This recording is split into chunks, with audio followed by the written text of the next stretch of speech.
एक जिज्ञासा मानवीय मन भितर सर्वदा रही आसी जे आमे कौन ब्रह्मांड एकाकी अछु बा आम व्यतीत अन्य ग्रहगुड़िक भी जीवन अच्छी।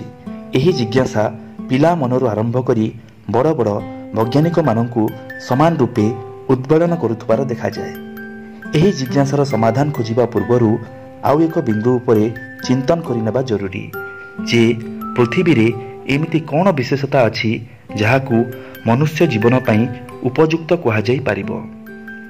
आम पृथ्वी भगवान प्रयोगशाला अटे एवं एठारे जो प्रयोग सफल होई जाए ताहाकू से अन्य आयाम गुड़िकर भी लागू करि दियंती।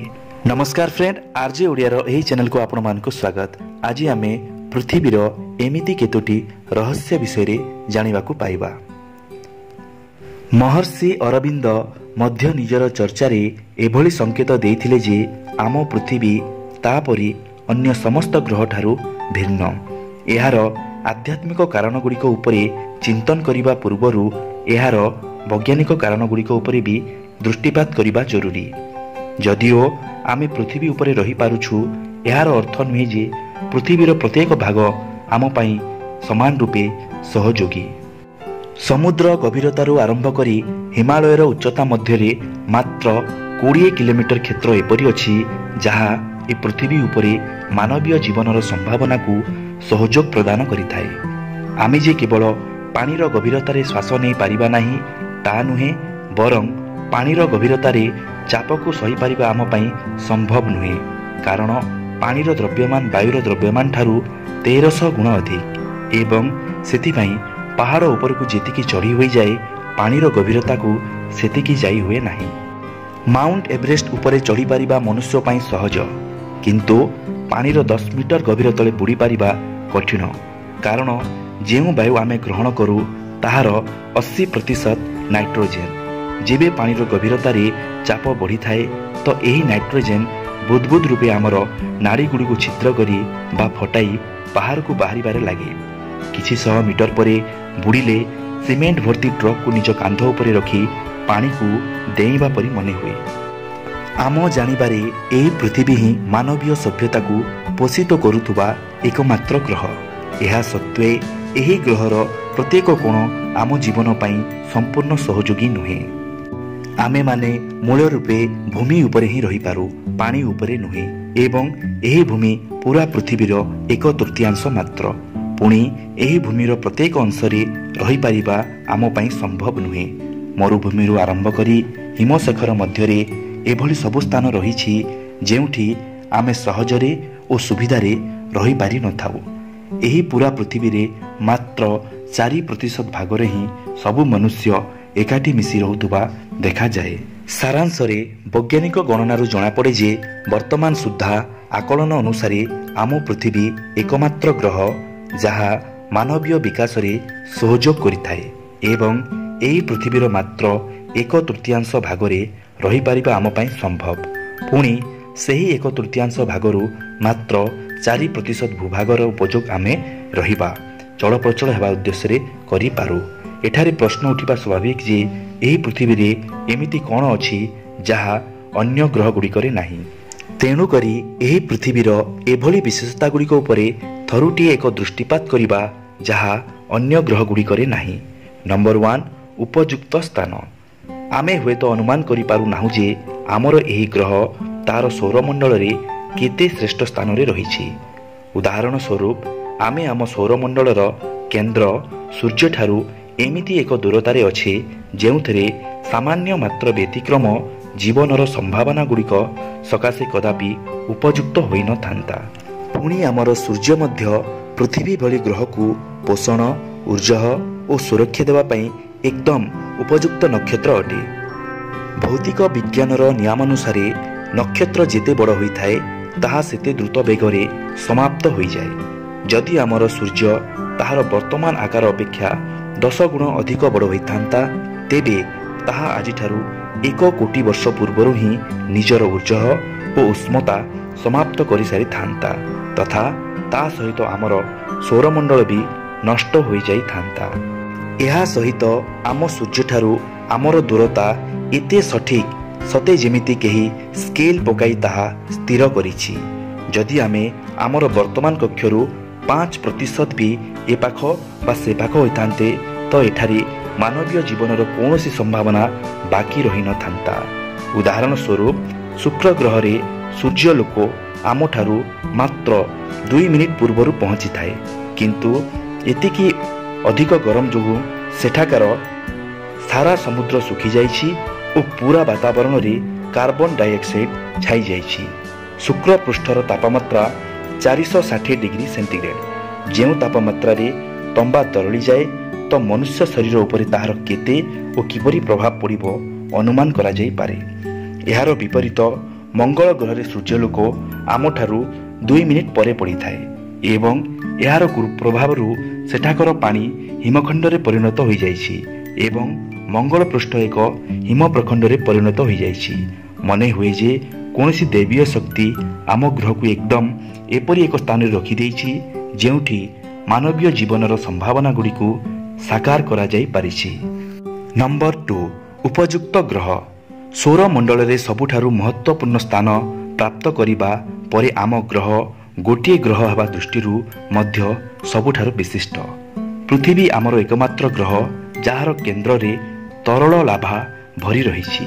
मैग्नेशियम और आयरन रे परिपूर्ण होइथिबा जोगु यह पृथ्वीर चुंबकीय क्षेत्र को जन्म देइछि, जेउ कारणरू पृथ्वीर मेरु निर्माण होइछि। एही मेरु अंतरिक्ष तरंग गुड़िक ठारू आमर रक्षा करिथाए। यह व्यतीत एही कारणरू पृथ्वी पृष्ठ सर्वदा नुआ होई रहिथाए। जदि भूपृष्ठ संपूर्ण रूपे एका भली बा समान होइथांता तो एठारे केउठी उच्च और केउठी नीच रही न थांता एवं जदि उच्च और नीच होई न थांता ताहेले पूरा पृथ्वी समतल होइथांता तथा सही स्थिति रे आमर पूरा ग्रह 4 किलोमीटर समुद्र तले बुड़ी रही थांता। सही स्थिति रे एठारे मानवीय जीवनर संभावना बिल्कुल रही न थांता। नंबर 3 उपयुक्त सहयोगी। चंद्र आमर एक श्रेष्ठ सहयोगीर भूमिका निर्वाह करिथाए। आम सौरमंडलर अन्य ग्रह गुड़िकर चंद्र ताहा तुलन में बहुत छोट। जेपरी मंगलर 2टी चंद्र फिबोस और दिमोस मात्र 10 किलोमीटर परिधि विशिष्ट, ताहा तुलन में आमर चंद्र आम ग्रहर 1/4 क्षेत्रफल विशिष्ट होइथाए।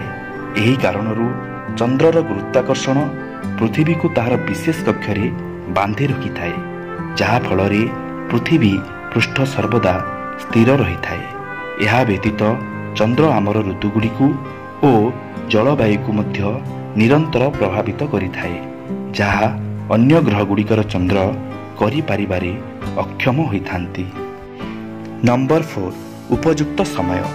संभवतः आमे एही दैवीय योजनार मर्म को आमर दैनंदिन जीवन रे अनुभव करि पारु नाहु जे वर्तमान जदि मनुष्यर विकास डायनोसर जुगरे होइथांता तो कौन होइथांता। जदि आमे सेतेबेले थांते से जेतेबेले पृथ्वी संपूर्ण रूपे हिम जुगरे थिला तो आमर सभ्यता कौन एते उन्नत होई पारिथांता। आज जो मानव जातिर एते विकसित स्वरूप दृष्टिगोचर हेउछि ता पछरे मने हेउछि जेमिति कोनोसी अति मानवीय सत्ता एभली व्यवस्था करी आमको पठाइछि, जद्वारा वर्तमान मनुष्य कोनोसी भयंकर गतिरोध बिना निजर विकास यात्रा पूर्ण करि पारिबो। एहा अतिरिक्त आमे आम विश्व रे घटुतुबा किछि अन्य चमत्कार गुडी को देखिले सहजरे विश्वास होई जाय जे वैज्ञानिक गणना जहा कहू पछके, किंतु आज मानवता जो मोड रे आसी ठिया होइछि तार एही यात्रा पछरे कोनोसी ना कोनोसी अति मानवीय पृष्ठभूमि अवश्य रहिछि। उदाहरण स्वरूप ऑक्सीजन और हाइड्रोजन दुईटी को अलग अलग कर देखिले जानी हेबो जे उभय भयंकर ज्वलनशील तत्व, किंतु जेबे दुईटी जाक मिसी जाए तो अग्नि को लिभाउथिबा जल होई जाए। तेणु एहाकु एक दैवीय व्यवस्था व्यतीत आउ कोन मने करा जिवो।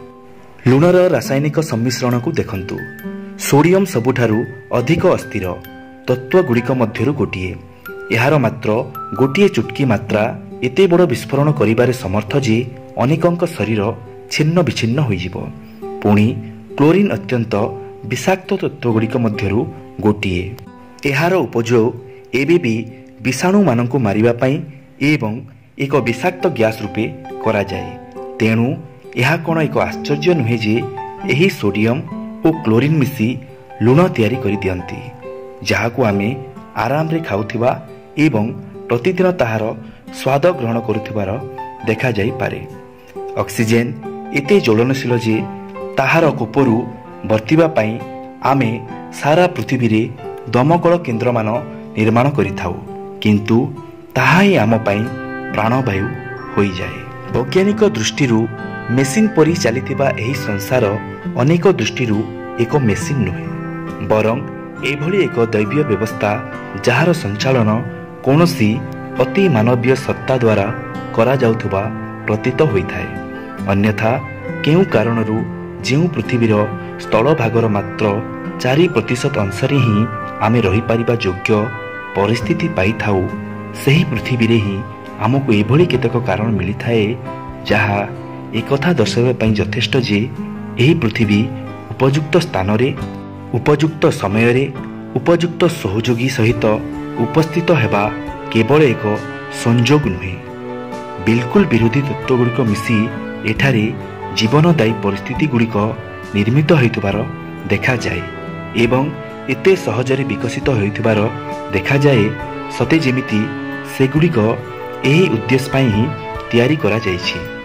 ଏସବୁ ହେବା କ'ଣ ଏକ ସଂଯୋଗ ମାତ୍ର ବା ଏହାକୁ ଦୈବୀୟ ଯୋଗ ମନେ କରାଯିବ? ଏହିସବୁ ପ୍ରମାଣ ଆଧାରରେ ଏହା କହିବାକୁ ଓ ମାନିବାକୁ ବିବଶ ହେବାକୁ ପଡ଼େ ଯେ ଏହି ସୃଷ୍ଟି ବ୍ୟବସ୍ଥାର ସୂତ୍ରଧର ଅନ୍ୟ କେହି ଅଛନ୍ତି, ଯିଏ ଏହି ବିଶ୍ୱକୁ ନିଜର ଯୋଜନା ଅନୁସାରେ ଚଳାଉଛନ୍ତି ଓ ଆଗକୁ ବଢ଼ାଉଛନ୍ତି। ଆମେ ନିଜକୁ ସେହି ଦୈବୀୟ ଯୋଜନାର ଅଂଶ ମାନି ନିଜକୁ ସେହି ଅନୁରୂପ ଚଳାଇବାର କାର୍ଯ୍ୟ କରିବା, ଏଥିରେ ହିଁ ଆମର ସୌଭାଗ୍ୟ ନିହିତ। ଏହା ସମୟାନୁକୂଳ ଅଟେ ଏବଂ ତର୍କସଙ୍ଗତ ମଧ୍ୟ।